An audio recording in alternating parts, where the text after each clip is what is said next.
नमस्ते दोस्तों, आज हम बात करेंगे 9 प्रिंसिपल ऑफ लाइफ की। अगर इन प्रिंसिपल्स को हमने अपने जीवन में इम्प्लीमेंट कर दिया तो हमारा जीवन क्या हो जाएगा, सफल हो सकता है। आइए बात करते हैं। हमारे अंदर होनी चाहिए सत्य, प्रेम और सेवा की भावना। सत्य, सत्य यानी कि सच। हमें हमेशा सच बोलना चाहिए, सच्चा काम करना चाहिए। हमें कभी कोई ऐसा काम नहीं करना चाहिए जिससे हमें झूठ का सहारा लेना पड़े। हमारी सच्चाई दिखाई देनी चाहिए हमारे प्रोडक्ट में, हमारी सर्विस में, हमारे कंटेंट में, हमारी बातों में और हर जगह। सत्य के साथ हमारे अंदर है प्रेम की भावना, आदर, रिस्पेक्ट सभी के लिए। सामने वाले हमारे बारे में क्या सोचते हैं इससे हमें कोई फ़र्क नहीं पड़ता। हम हमेशा सभी के लिए अच्छा सोचते हैं। ये करने से हम अपना मेंटल बैलेंस बना के रख पाते हैं और इमोशनली हम स्टेबल रह पाते हैं। और यह हमारे काम में फोकस करने में हमारी मदद करता है। सत्य और प्रेम के साथ हमारे अंदर है सेवा की भावना। हम जो कंटेंट, प्रोडक्ट, सर्विस बनाते हैं उसे हम किसी की प्रॉब्लम सॉल्व कर सकें। तो लोगों की प्रॉब्लम सॉल्व करने हमारा काम है। जब हमारा काम हमारी सेवा बन जाता है, तो अगर काम सेवा है तो सेवा करने से हम कभी घबराएंगे नहीं, हम कभी थकेंगे नहीं, हम कभी शर्माएंगे नहीं, कभी रुकेंगे नहीं। इसलिए कहते हैं हमारे अंदर सत्य, प्रेम और सेवा है। हर कार्य करते हैं शक्ति, भक्ति और युक्ति से। शक्ति, शक्ति यानी कि ताकत। हमारी असली ताकत चीज़ों को जल्दी से सीखकर उसे इम्प्लीमेंट करने में है। हमारी असली ताकत अपने को समय समय पर अपग्रेड करते रहने पे है। और हमारी असली ताकत खुद के प्रॉब्लम को सॉल्व करने में है। यह शक्ति का सही स्वरूप। शक्ति के साथ बड़े अच्छे रिजल्ट मिलते हैं जब हम इसे भक्ति का साथ दें। भक्ति यानी कंसिस्टेंसी।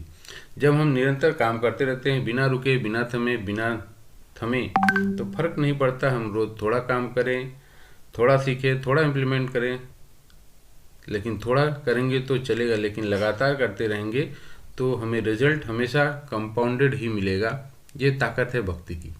भक्ति के साथ अगर हम युक्ति में विश्वास रखते हैं, युक्ति यानी ideas, simple, time saving, effort saving ideas, ऐसे आइडियाज़ जिससे हम कम से कम समय में कम से कम ताकत खर्च करके ज़्यादा से ज़्यादा रिजल्ट निकाल सकें। इन आइडियाज़ की तरफ हमेशा हमारा ध्यान रहता है। इन आइडियाज़ का सही उपयोग करके हम अपने एफर्ट्स और समय का सदुपयोग कर पाते हैं और multiple source of income generate कर पाते हैं। तो हमारे अंदर सत्य, प्रेम, सेवा की भावना है और हम हर कार्य शक्ति, भक्ति और युक्ति से करते हैं। और हम हमेशा ध्यान देते हैं अपने तन का, मन का और धन का। तन यानी सेहत। हमें अपने सेहत पर ध्यान देना चाहिए, क्योंकि अगर आपकी सेहत ने अगर आपका साथ नहीं दिया तो इस प्रोसेस से गुजरना मुश्किल हो जाएगा। बीमार पड़ गए, एब्सेंट हो गए, गाड़ी अटक गई, तो दोबारा इस ट्रैक पे लाने पे हमें क्या करनी पड़ेगी, बहुत सारी मेहनत करनी पड़ेगी। तो हमें अपनी सेहत को संभालना चाहिए। तन के साथ हमें अपने मन पे काबू करना चाहिए, क्योंकि मन हमारा बड़ा चंचल है। मन हमेशा अपनी ही बातें करता है। सामने क्या चल रहा है, क्या बताया जा रहा है, क्या सिखाया जा रहा है, उसको छोड़कर ये वो इन सारी चीज़ों में वो हमारा मन क्या रहता है, अटका रहता है। तो मन पे काबू कीजिए, अपने मन को सेंटर में कीजिए। मन को अपनी काम की एनर्जी में क्या करिए, डाइवर्ट कर सकें। तो मुझे नहीं लगता कि दुनिया में ऐसा कोई काम है जिसको, या कोई ऐसा गोल है जिसको हम हासिल नहीं कर सकते। तो अपने मन को संभालिए। तन, मन और के साथ हमें धन पे फोकस करना चाहिए। पैसा कमाना एक बहुत ही इम्पॉर्टेंट सब्जेक्ट है और मेरा मानना है कि अगर पैसा कमाने के पीछे हमारा इंटेंशन सही है, मकसद सही है, तो इससे अच्छा और इससे पवित्र काम दुनिया में कोई नहीं हो सकता। एक अच्छा इंसान जब पैसे कमाता है तो वो सिर्फ अपने लिए नहीं कमाता, अपने परिवार के लिए, अपने समाज के लिए, अपने देश के लिए, अपने गांव के लिए, अपने प्रदेश के लिए पैसे कमाता है। नहीं तो अगर आप मानते हैं कि आप एक अच्छे इंसान हैं, तो बहुत सारा पैसा कमाना अब आपकी नैतिक, पारिवारिक और सामाजिक जिम्मेदारी बन जाती है।